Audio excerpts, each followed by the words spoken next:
Thank you for joining us. Happy International Women's Day. Good morning, good afternoon, and good evening.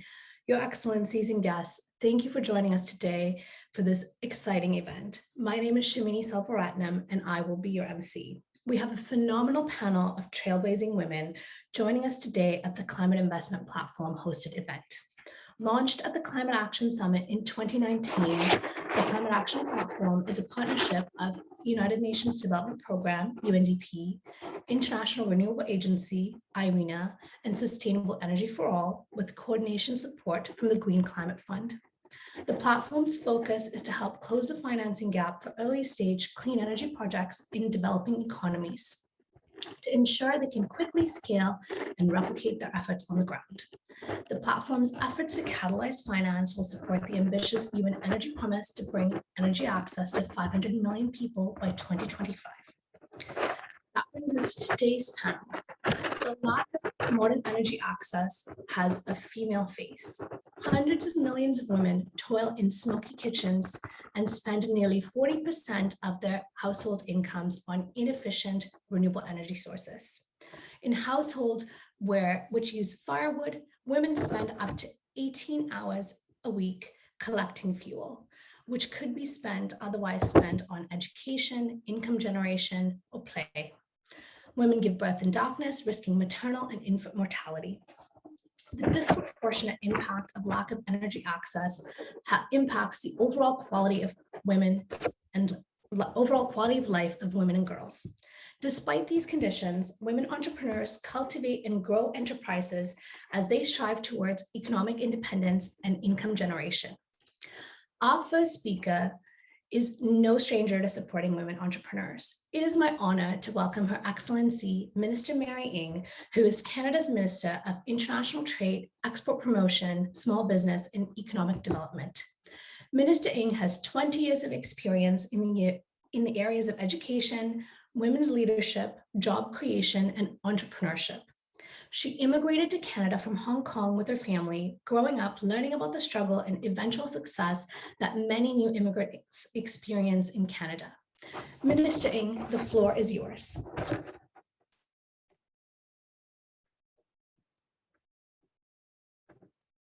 Happy International Women's Day. Bonne journée internationale des femmes. Today is an opportunity to celebrate the incredible contributions women make to our communities, our economies, and our country, and have made through a challenging few years. From childcare to caregiving to frontline work, so many of the challenges of this pandemic have disproportionately impacted women. But we also know that women have faced systemic barriers to succeed long before COVID-19. That's why over the last 6 years, our government has taken unprecedented action to move the dial for women here in Canada and around the world. We have made historic investments through $10 a day childcare, along with paid parental leave, legislating pay equity, as well as combating gender-based violence, and implementing a gender-based analysis on all of our policies. Around the world, we've pursued feminist foreign policy priorities. Now, in Canada, we know that only 16% of small businesses are owned by women and only 11% export, so our government has taken concrete steps to change this. Since 2018, we've invested over $6 billion in the Women's Entrepreneurship Strategy, unlocking access to financing, resources, and developing a supportive ecosystem to help support women entrepreneurs to be successful. To date, the ecosystem has worked with partner organizations, and we have supported 5,000 women to start new businesses and 7,000 women businesses grow their existing enterprises. And there is still more to come. Our government is advancing gender equality and addressing barriers for Indigenous women and underrepresented women with the investments like Canada's first ever Black Entrepreneurship Program and a $100 million Feminist Response and Recovery Fund. We're doing this work because it's the right thing to do. It's also the smart thing to do for our economy. Here's the return on the investment. We can add up to $150 billion to our economy by 2026 by fully including women in the economy. And if the world follows suit, that's $12 trillion to the global economy. The success of our recovery and our future economy, our growth depends on the continued progress of moving this dial. Nous faisons ce travail, car c'est la bonne chose à faire. Une reprise économique réussie est une reprise inclusive. So with that, Happy International Women's Day.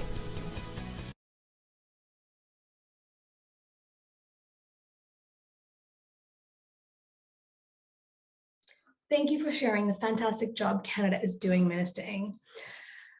Her inspiring remarks are a perfect scene setter for a panel of remarkable women, which will be moderated by Tracey Crowe. Tracey is a Senior Director and Chief of Staff at the Sustainable Energy for All. In her previous role, she was a Senior Strategic Advisor for the U.S. Department of Energy.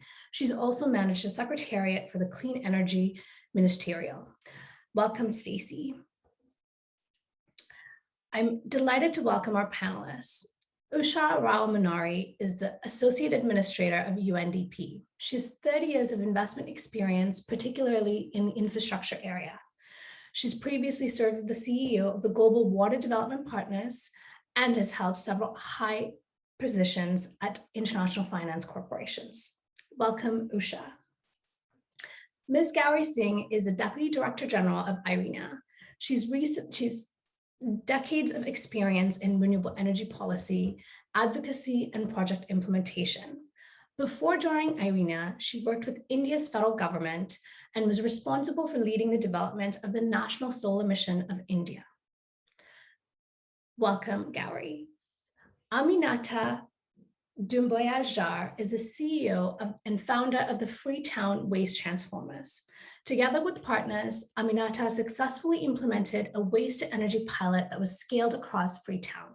She was recently the country manager for the Africa Clean Energy Technical Assistance Facility Program, funded by FCDO, and the campaign director for Power for All in Sierra Leone. Welcome, Aminata. Lucia Bakulumpagi-Wamala is the founder and CEO of BukaluPower. She's a member of the Africa-Europe High-Level Platform for Sustainable Energy Investments. Born as a refugee in Kenya to parents who fled the Limuru War in Uganda, Lucia was raised in Canada. Today, Forbes magazine lists her as one of the 30 most promising young entrepreneurs in Africa. What a phenomenal panel we have.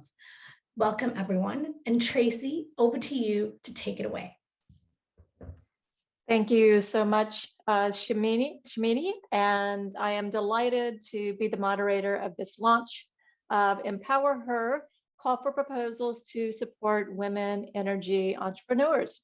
It is especially significant given the commemoration of this International Women's Day, when we reflect on the existing barriers and gaps regarding the achievement of gender equality, but when we also have the enormous opportunity to showcase the efforts and the good practices that are being carried out to elevate and help advance women in the energy sector. So today we have the pleasure to hear from our distinguished speakers on the importance of this initiative. And before we start, I would like to thank the organizers and the partner organizations for setting up such a meaningful initiative that will invite clean energy projects that enable productive uses of electricity by women entrepreneurs. Through this initiative and our other efforts, Sustainable Energy for All will continue its mission to put gender equality at the heart of our work to meet Sustainable Development Goal 7. And I'm sure that by collectively investing in women, the achievement of a just and equitable energy transition is closer than ever. So to start things off, I would love to invite each of our speakers to first make introductory remarks. So if I may, I will start with Usha. Over to you, Usha, for your introductory remarks. Thank you very much, Tracey, and thank you to the organizers for inviting me to join this important panel. Let me apologize to everyone. There's some construction going on around me, so if you hear some noise, I do apologize in advance. Thank you, Tracey, for allowing me to make some introductory comments, which I'd like to divide into two broad areas. One, simply what UNDP is looking at and thinking about in the area of gender empowerment, gender equality, gender responsiveness, inclusiveness, etc. And two, how that actually impacts the topic that you've brought up, which is gender in energy. So very briefly, we have our new gender strategy that's going to the board in a couple of months, and it's built upon, let's say, 4 to 5 learnings as well as principles, one being the counterfactual of the other. The first is simply that we are basing our new work and our work going forward on shifting unambiguously the power dynamics for women.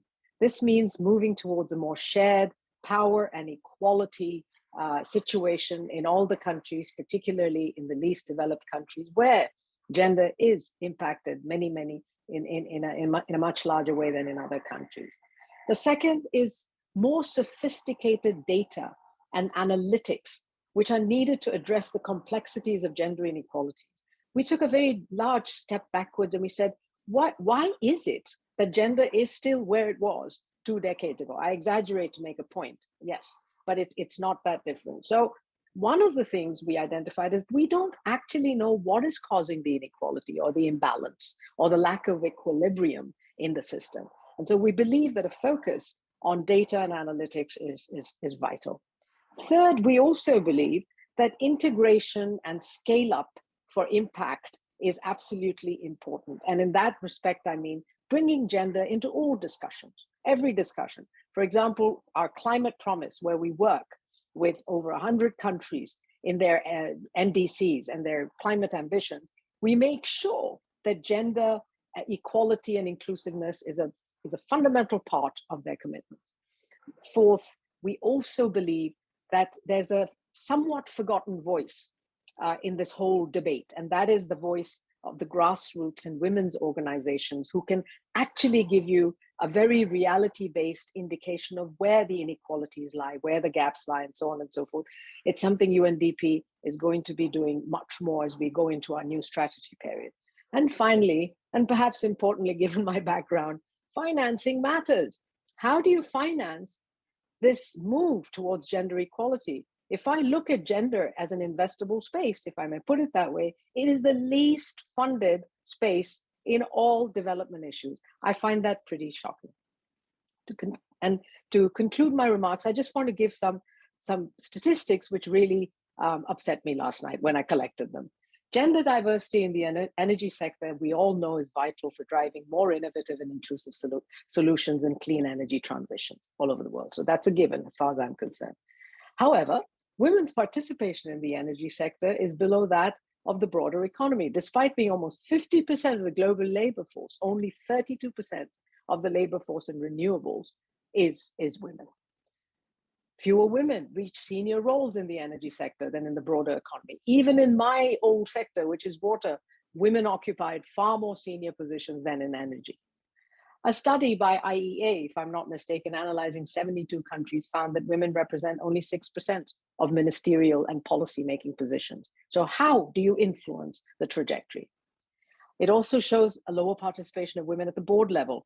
Can you imagine 3 to 4% in the energy and utilities sector compared to 21% in finance and communications? By the way, 21 is not great either, but it's better than 3 to 4.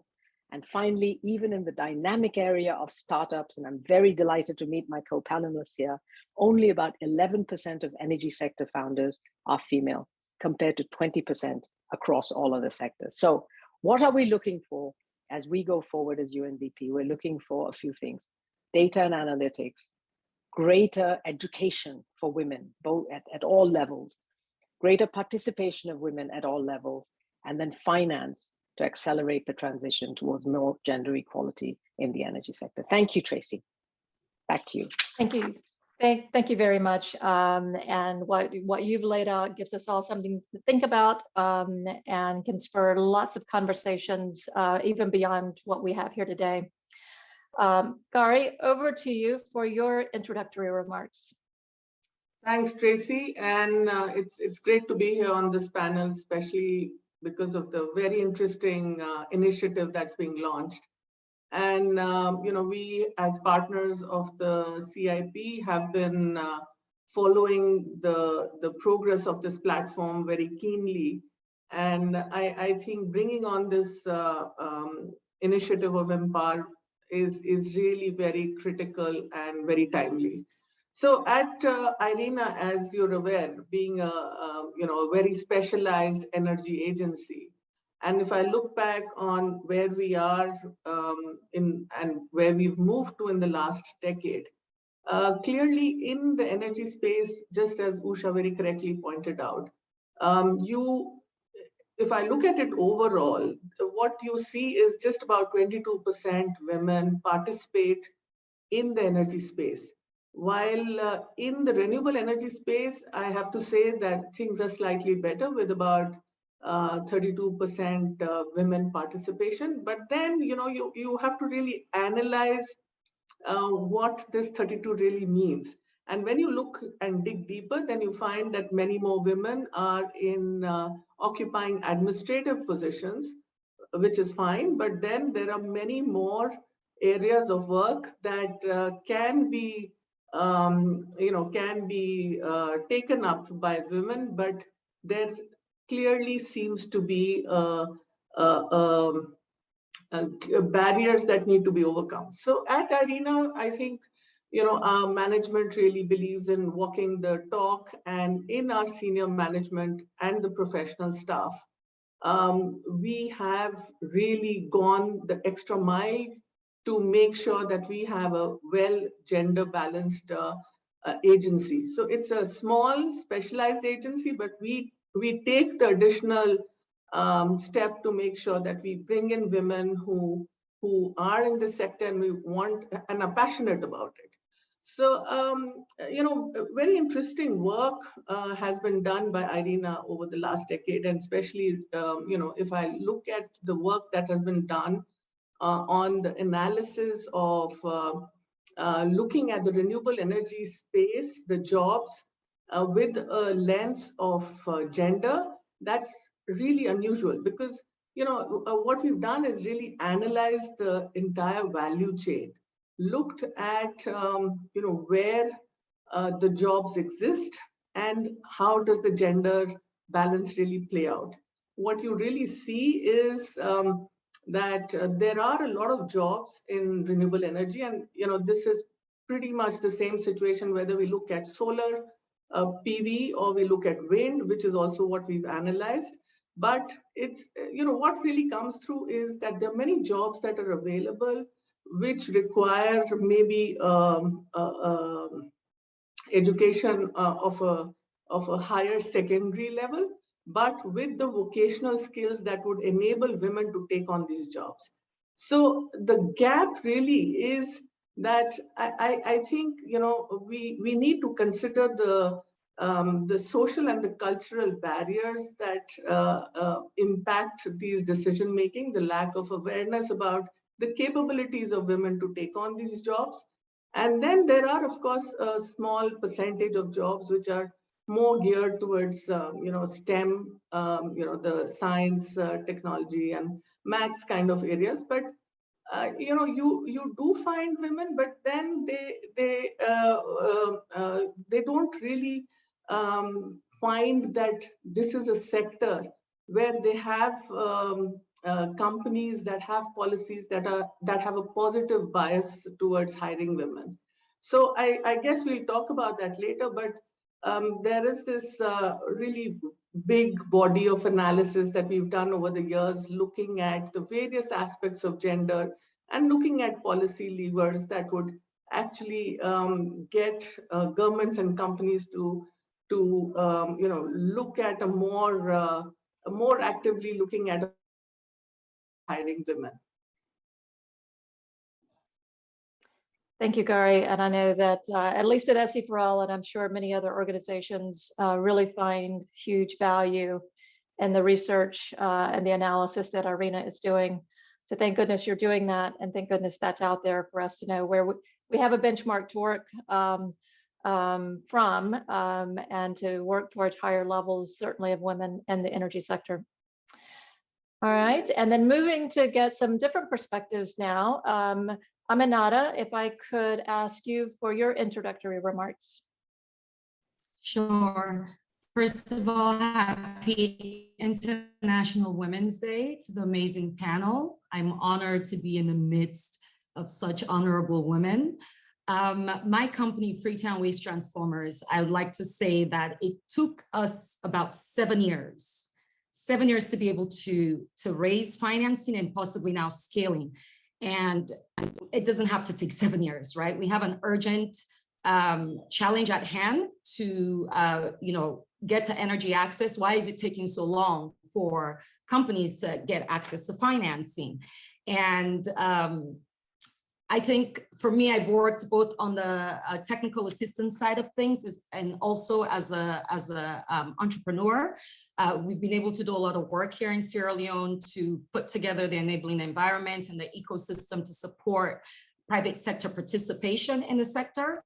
However, we still face challenges. We face immense challenges, not only the already socioeconomic challenges that a country such as Sierra Leone faces, but we face the access to financing. I think there are a lot of project developers, women project developers that have worked arduously on projects, but have not been able to attract the right type of financing.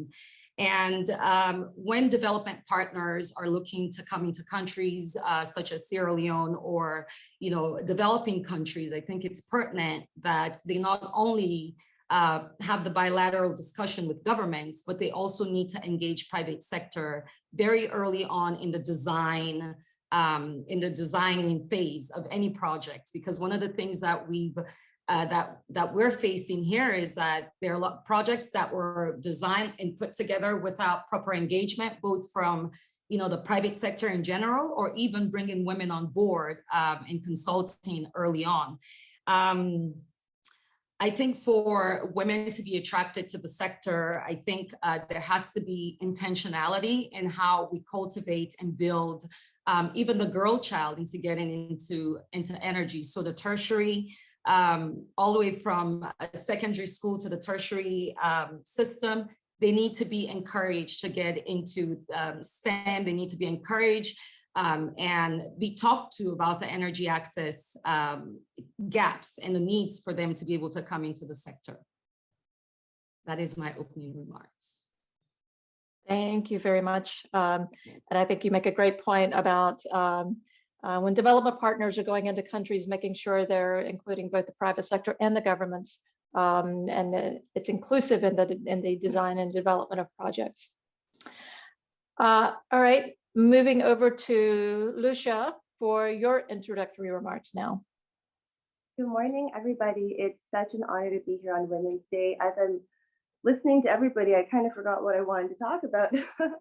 But one thing that is really important, I'd love to share with everybody, is that BukaluPower was started from its very beginning working through the gender lens. I actually hadn't even heard the term when I started the company. I'm a mother, I'm a daughter, I'm, not to get all Whitney Houston, Shaka Khan on you, but I'm a godmother, I'm an aunt, and the company started when I was in Uganda and I was pregnant at the time. And I was staying with my family just outside of Kampala, and they do very well. And they have, a kitchen like, we have in Canada, I was used to, but they still use charcoal to cook outside. And I wanted to contribute. I'm like, oh, I'll help cook dinner one day.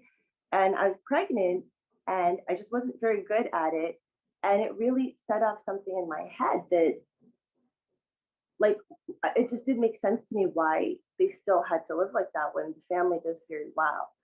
So I gave birth, and all of my work comes really from a place of, women's empowerment, women's dignity. And we work, essentially, BukaluPower is the utility company. If I put on my CEO finance hat, that's what I say. But we really do a lot more than that. We take the projects from the very beginning. We work in deep rural areas where we do a tremendous amount of stakeholder engagement with sub-county chiefs and local women's associations and SACCOs in Uganda, which are like saving cooperatives. And we design projects pretty much together. We do profit sharing agreements. We have an amazing rural development specialist who's really she's a sociologist, and she's a woman. She works with us from day one. And our core line of business is mini grids. So we generate, distribute, and sell electricity. And when I was invited to speak this morning, I was very happy to see that we're going to talk about productive use, because it is very difficult to, raising finance is very difficult, and it's very difficult to make projects like ours financially viable. The productive use of energy component is key. And a lot of people, sometimes you forget when you're going to a financer, they may not have an expertise in energy. They may have never heard of productive use of energy. So I'm really excited to talk about that, because where I come from in, the entrepreneurial mindset is really not in terms of megawatts. Engineers would just kill me if they hear this, because, well, they do, so don't worry. But I really think of dignity and, women's rights. I've experienced gender-based violence, and, I'm a single mother. There's a lot of parts of energy development projects that I think are often not spoken of. And Aminata, I'm sure I could talk to Aminata all day. We could commiserate about a lot of things. But for projects to work, the whole system has to be considered. And I'm happy to hear water being talked about, and forestry, and there's hygiene, there's a lot to it. So for me, I really am motivated by creating jobs, dignified, well-paying, safe jobs.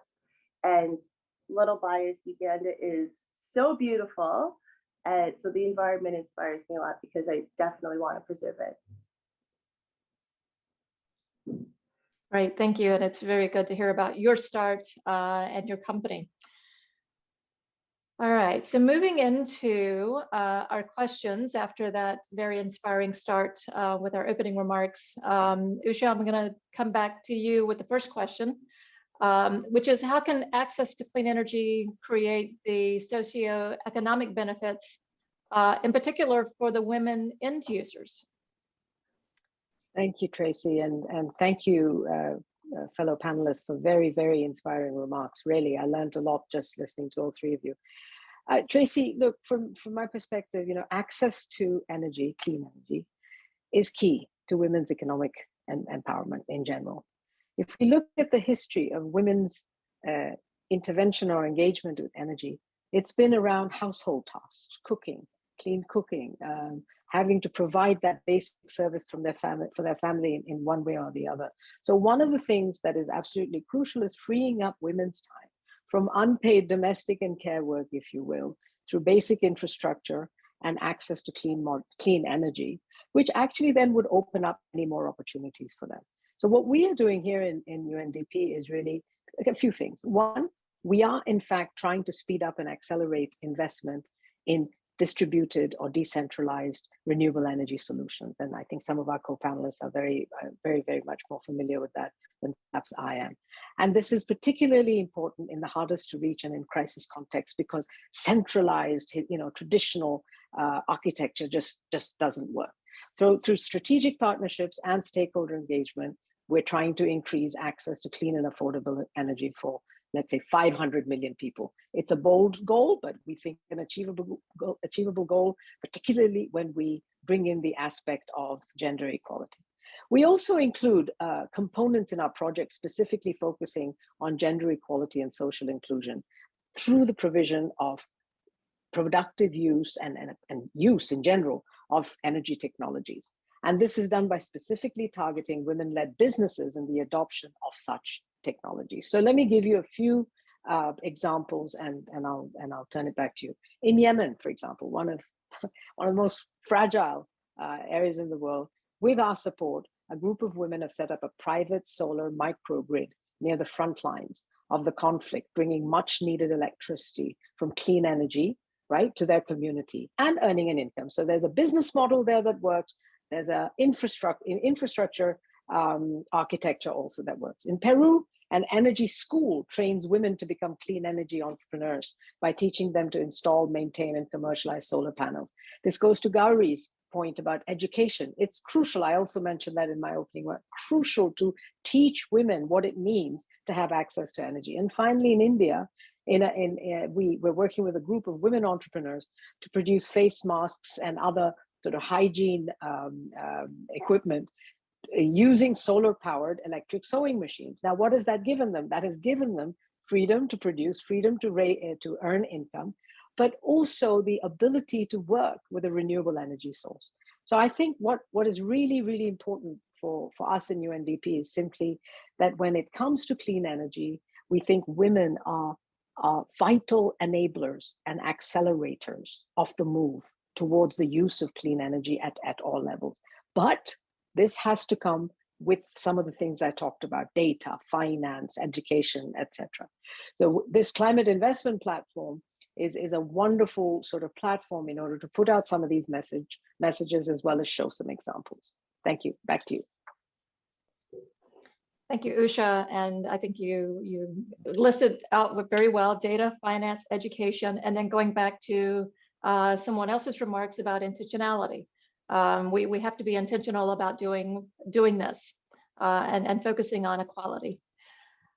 All right, moving over to Gauri. And the next question to you. So what are some of the trends, in particular, the policy levers that IRENA has identified that really does foster women's engagement in the energy space?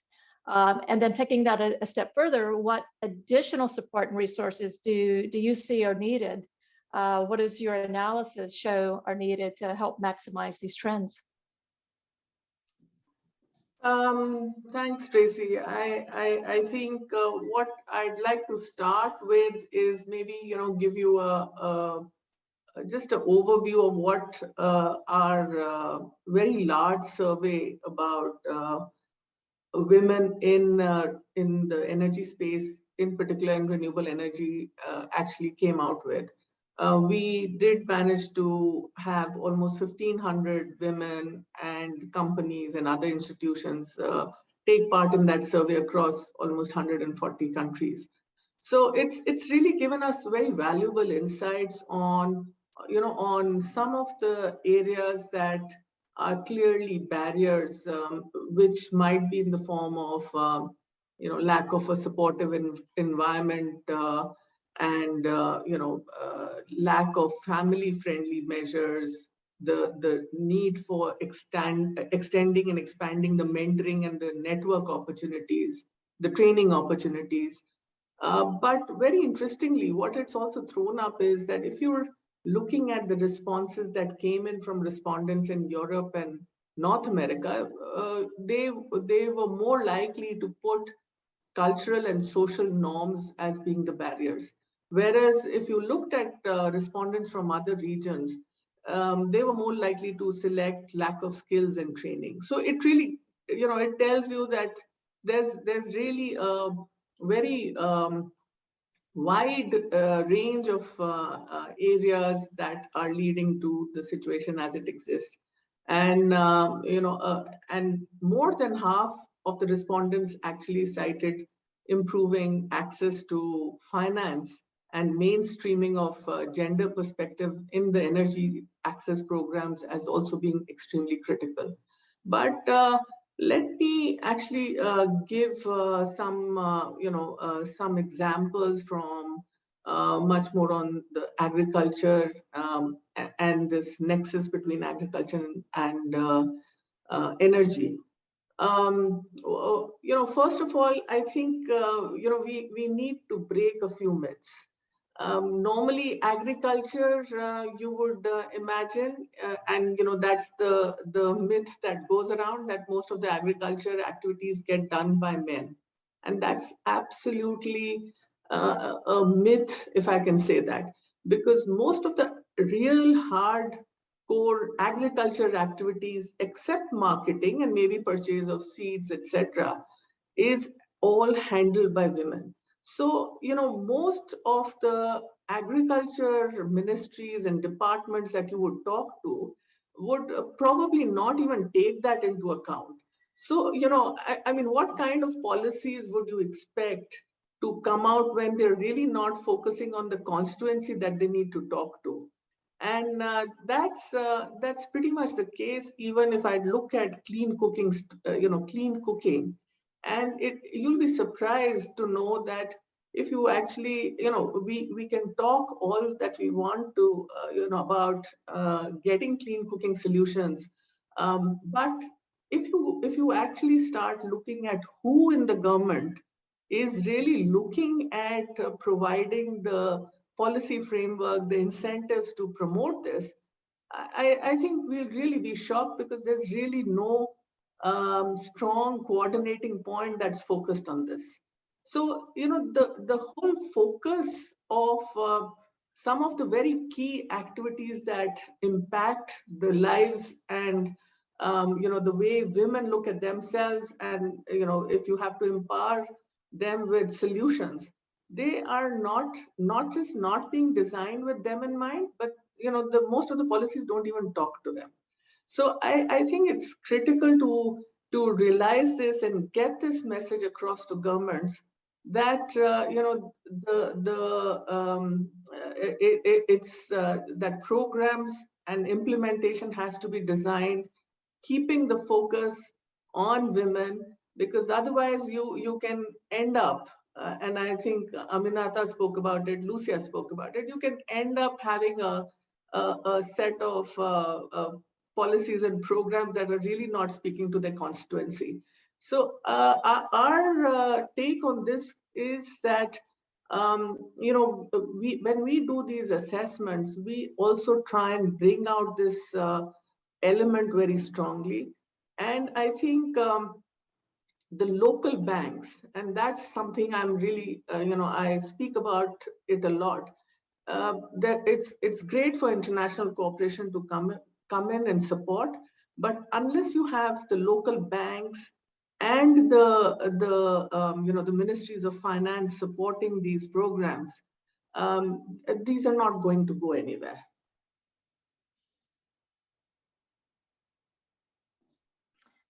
Yeah, no, great point. And interesting point, a lot of interesting points, but I think looking at government, and there is no coordinating point on clean cooking, and that we've got such an issue with clean cooking, with 2.6 billion people still without clean cooking. But there isn't really a central point in government that's focused on clean cooking for the most part either. So lots of interesting points that we could go into even deeper. But I want to move on to first to Aminata and getting your perspective as an entrepreneur. What has been your biggest challenge? I think you touched on this a little bit in your opening remarks, but what is your biggest challenge, barrier in securing finance as you were starting up? And then, not just your biggest challenge, but what was also very helpful when you were starting up? What actually helped you get through those barriers?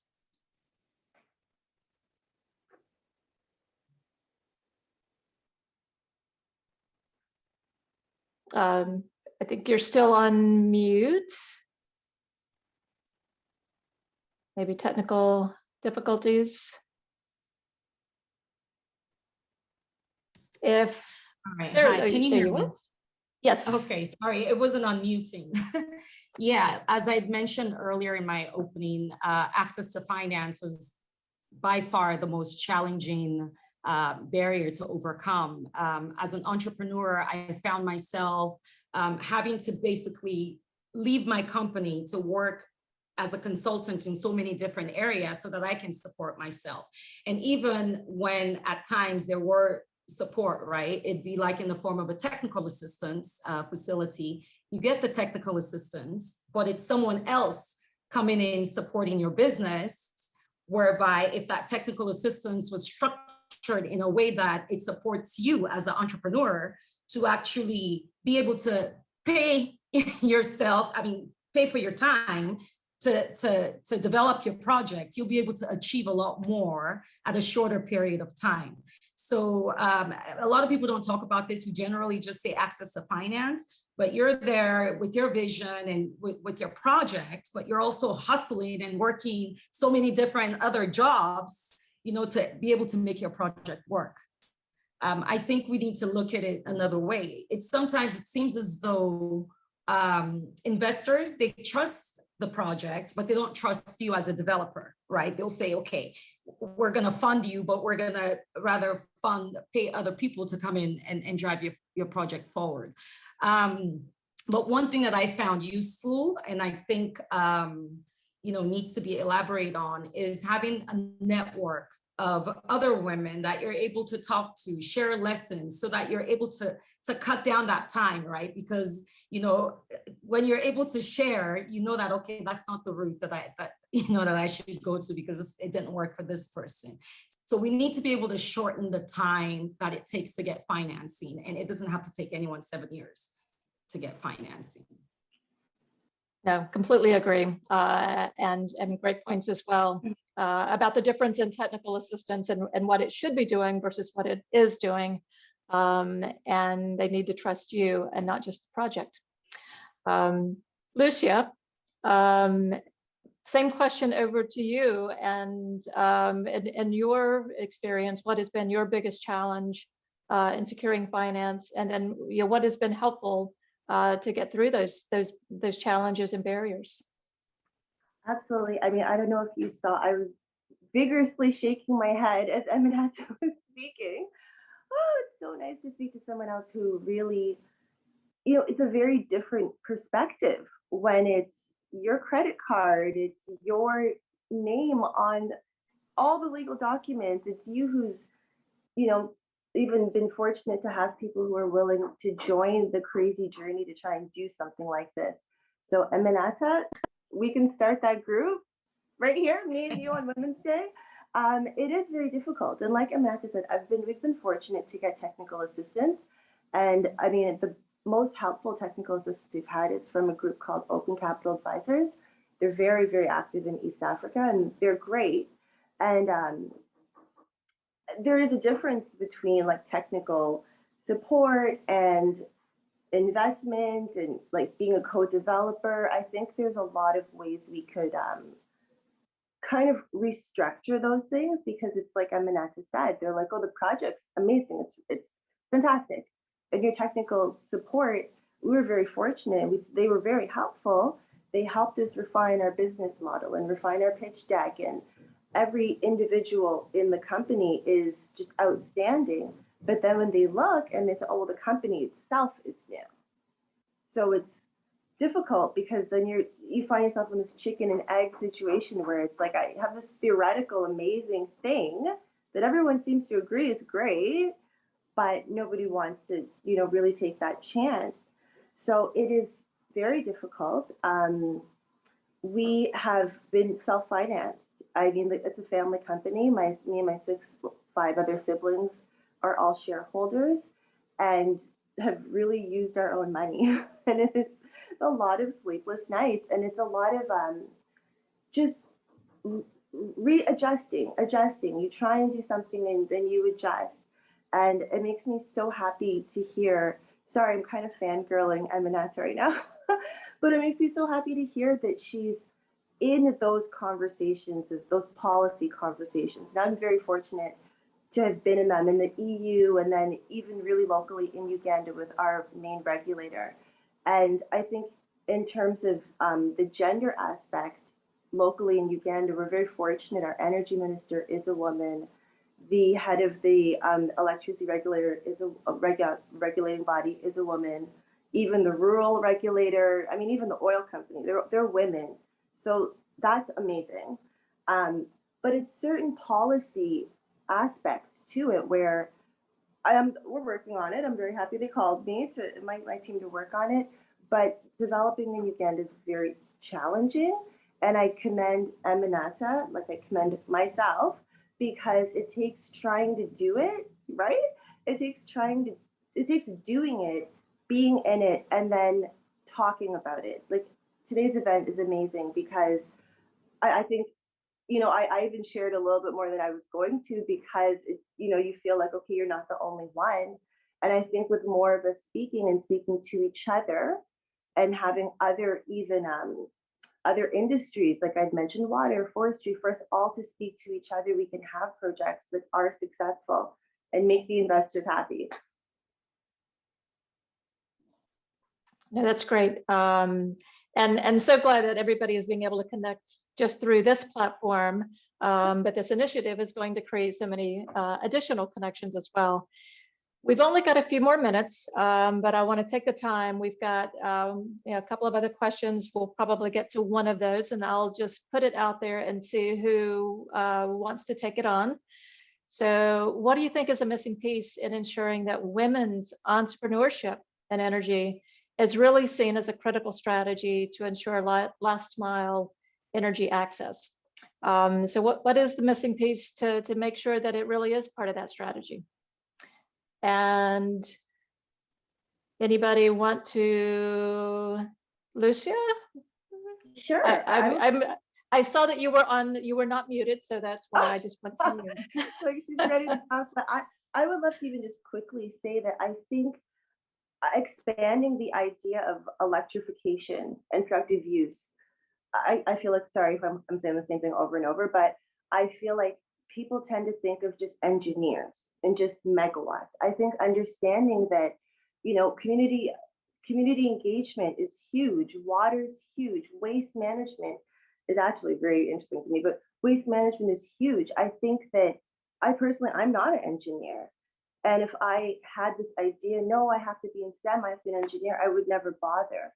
But I think that there's so many different, there's so many different roles that women can play and we need to play to have projects that actually get built and are actually successful. Absolutely. I'm looking to see if there are others that want to jump in. Aminata, over to you. And we were not hearing you again. And still, unfortunately, still not hearing. There you are. There. Okay. I mean, not to sound like a broken record, but I think everyone touched on the missing piece. I think Rao-Monari talked about data and finance and education. And there was also the part about being intentional and bringing women in the conversation very early on in the design stage. I think that piece is so critical because if you're engaging from the beginning, now you know how you can achieve the ending that you want rather than just creating something and then just throwing it at women. So I think there's several missing pieces, but we just need to, work on all of those. Yeah, absolutely. Gauri? Yeah, Tracey, I think really interesting conversation. I've really enjoyed this, hearing the panelists here. I think, what's important is that a lot of work has actually happened in the livelihood space. And since we're really talking about going that last mile for access, I think what a lot of policymakers and the energy entrepreneurs miss out is taking advantage of the large amount of social mobilization that has happened and the work that has happened in the livelihood space and piggyback on it. Because it's not as if you're starting completely afresh. There would be organizations, agencies, institutions, civil society, governments working on creating those platforms that both the energy entrepreneurs and the policymakers could take advantage and give it that momentum that's needed. Great, thank you, Gauri. Usha, over to you. I know you've got a final comment too. No, not really, but I'm going to sound like the broken record that Aminata did not want to sound like, or Lucia didn't want to sound like. But first, before I give my comment, hey, Lucia and Aminata, I'd like to be part of your club too. So whenever you start something, happy to be part of that, and we'll drag Gauri with us as well. Tracey, I think, I was going to say the same old thing, data, participation, all that I said in my opening. But you know what's missing from where I sit, not just in terms of last mile access, but any issue related to gender and energy and gender in general, is intentionality. I love that word. I think it was Lucia, was it, or Aminata who used it. We have to be intentional at the policy level. We have to be intentional at the financing level, at the investment level. We have to be intentional in the infrastructure level so that it doesn't take Aminata 7 years to get financing. So it's that intentionality that I think has to be almost contractually assured at all levels of the economy in order to solve this problem. Thank you. Back to you. And I would add intentionality with data as well, because there's not enough disaggregated data on gender. Thank you all. This has been fabulous for me as well. If you haven't noticed, I've been taking notes the whole time because everything you've been saying has been fabulous and very enlightening, very inspiring. I do want to invite all of you, of course, to come to the SEforAll Global Forum that we are hosting in Kigali, Rwanda, May 17th through the 19th. This is in partnership with the government of Rwanda, of course, focusing on achievement of Sustainable Development Goal 7, of course, and a just and equitable energy transition. But it is your voices and your perspectives that are going to be so important at a forum taking place in Africa. But it is a global forum, and we do want your global voices as part of that forum. So thank you all very much. Again, this has been very inspiring for me, and I'm sure for everyone else, and very much appreciate your time today. With that, I think I'm handing it back over to Shamini. Thank you, Tracey, for moderating, and for Usha, Gauri, Lucia, and Aminata for this exceptional panel, for sharing your perspectives and insights. And I want to say, I too want to be part of this club when you start it. It sounds really exciting, and happy International Women's Day to all of you. Now, we just want to share a bit about our call for proposal, which we call EmPower Her, and it is to advance women energy entrepreneurs from developing markets. So here is a little something that explains what the call for proposal is about.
Now I'd like to invite my colleague, Anne, to give us the next steps of what people need to do in order to submit their call for proposal. Go ahead, Anne. Thank you so much, and thank you so much for this amazing panel. I've been in awe over all of you, and it's really evident for us that it's not just about getting the access to the financing, but it's also a structural challenge that influence the way women are perceived by the investment community. So hopefully we can also help change that going forward. I want to thank you also for helping us launch this call for proposals today. It's a very, very exciting day for us here at the Climate Investment Platform. And after we wrap up this event today, you'll be able to find all the information on the call at our website, which is also focused here on my screen. We will have a pre-screening application available to you where you can jot down your ideas for a project that we can support. You will also find the application requirements and of course the contact information for the entire Climate Investment Platform team so we can support you with any questions you might have. But at the end of March, we'll also be hosting a Q&A session where we will run through all the questions you might have, both in terms of requirements, deadlines, and the opportunities after the submission has been made. So follow us on Twitter for updates on that. And once again, thank you so much for tuning in with us today, and a very happy International Women's Day to all of the participants, the panelists, and everyone watching with us. Thank you. Thank you. And that brings our event to a close. I hope you all have a wonderful day, afternoon, evening. Happy International Women's Day to you again. And we look forward to receiving your applications for our call for proposal. Thank you very much. Bye-bye. Take care.